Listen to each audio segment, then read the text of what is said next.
Low end mix tricks, let's go.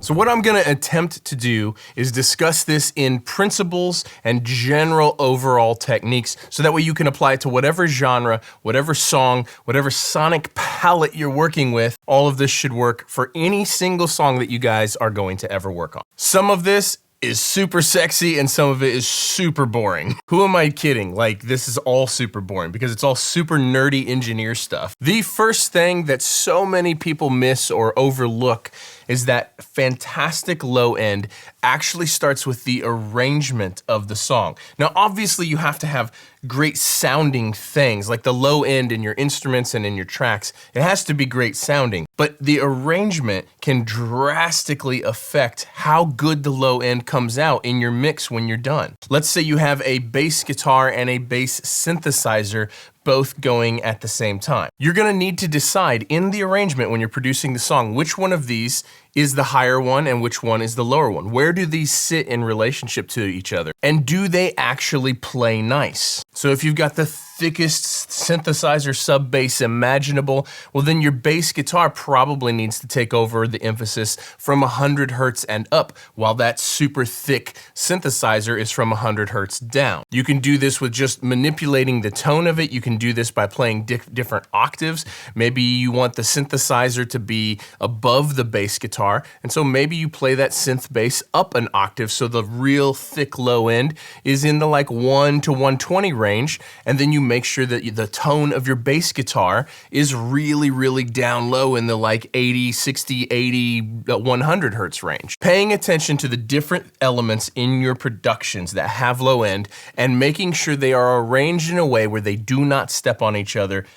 I cannot overstate how important this is. After mixing hundreds and hundreds and hundreds of songs for other producers, this is the thing that I see people get wrong the most often. The next thing is that you are going to high pass a lot of stuff. And a lot of the stuff you're gonna high pass higher than you really think is probably normal or correct. For instance, it is very common for me to high pass my mix bus at 35 or 40 hertz. Now this is with a 12 dB per octave slope. It's common for me to high pass a vocal at 120 hertz. Now, I'm not saying you should high pass everything. You should pay attention to the track. And if there is information down below the usable frequency range of that instrument or that vocal, then you should high pass it. For instance, it's really common for a vocal track to have plenty of like 60 and 80 hertz, but that's all rumble. It's all rumble coming through the microphone. It doesn't do anything to add to the thickness of a vocal. High pass that vocal. At the same time,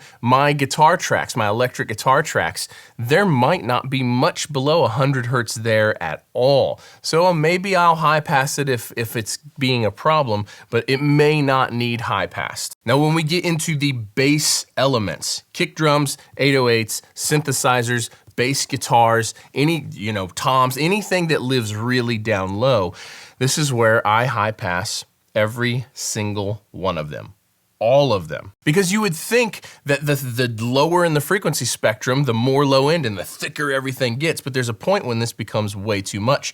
And that has to do primarily with the limitations of your playback system. Most people's stereos, cars, earbuds, they're not very good at reproducing 20 hertz. So I will very, very commonly high pass my kick drums at 20 to 30 hertz all the time. I will commonly high pass my bass guitar at 40 hertz, maybe between 30 and 50 hertz, depending on the actual song. I will high pass my bass synthesizers or any synthesizer sound anywhere between 30 and 60 hertz, depending on my goal. Anything that has information that far down, I will high pass it. So play around with that. And what you'll find is as you start high passing something, if a synthesizer has information all the way down into, 20 hertz, as you begin high passing it, you'll actually notice the bass get tighter. Again, because not very many systems are very good at reproducing 20 hertz. And our job is to mix in a way in which this music sounds great on everything you could possibly listen to it on. Before I get on to the next topic, there are links down below for every piece of gear that I use. Those links go to Sweetwater, and Sweetwater is sponsoring this video. You can buy anything you ever need from Sweetwater.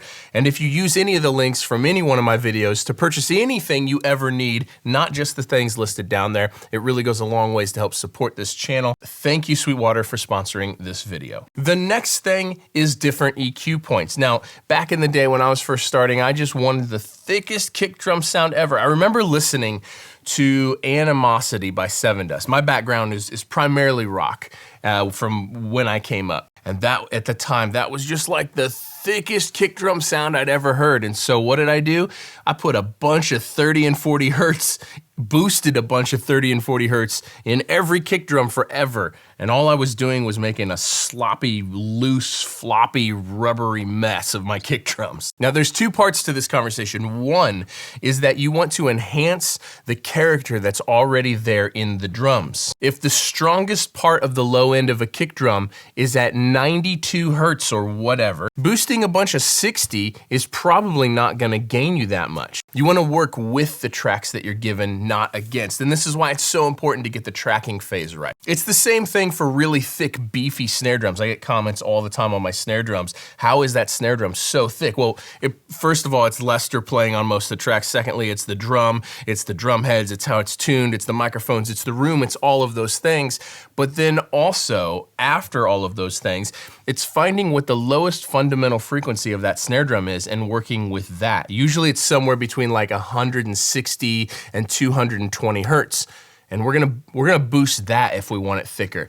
Boosting 80 hertz on a snare drum where the peak low end resonance is at 180, it doesn't really do that much. You're just eating up headroom in your mix bus and working against yourself. So back to the low end of things, find the fundamental frequencies of your kick drums. And it doesn't matter whether it's an 808 or whether it's any sort of electronic or program percussion, whether it's real acoustic drums, this principle is exactly the same. Find the resonant frequency of that drum, the strongest low end frequency. And if you want more low end, push that up rather than other frequencies. And a lot of times this will make your low end really just higher quality low end. Now, when it comes to like synthesizers and stuff like that, that maybe doesn't really have a strong resonant frequency at a particular frequency point, this is where you have to use your best judgment on if you want more low end, what are you gonna push up? Now, I can only speak for myself and how I came up, but the frequency points that I use now are somewhere between 20 and 40 hertz higher than they used to be when I was coming up. I'd push up 30 or 40 hertz on a bass synthesizer back in the day, thinking that it would do great, and it didn't. And now I'm pushing 60 to 100 hertz because that is probably doing a much better job at getting a thick, tight low end. Also, because nowadays I'm high passing up to 30 or 40 hertz anyway. The next thing is EQing to make space for other things. Let's say you're being given something to mix and you didn't track it. You had no control over the production or over the arrangement whatsoever. And now it is your job to crush this mix. Let's go back to the bass guitar, bass synthesizer conversation from earlier in this video. If they're both living in exactly the same spot, if there's even the tiniest bit of difference of one living above the other, then I will go ahead and enhance that difference. But if they're living in exactly the same spot, then it is our jobs as mix engineers to choose the priority and to place these elements where we want them. Now, most of the time, this is with pretty subtle moves. Most of the time, this is something like,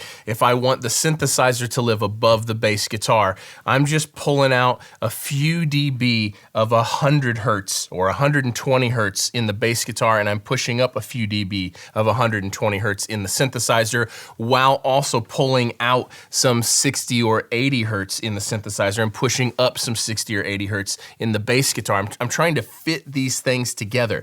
Sometimes it only takes 2 or 3 dBs of an EQ move to give something space. But that's the next technique, is really play around with that if things are living in exactly the same space. The final thing is to make everything below a certain frequency mono. This is for a couple reasons. One, sonically, everything is mono below a certain frequency point for us anyway. That's how sound works, it's how our ears work. And secondly, if you want to best reproduce the very lowest frequencies, you want to split that load of those frequencies equally among all of the speakers.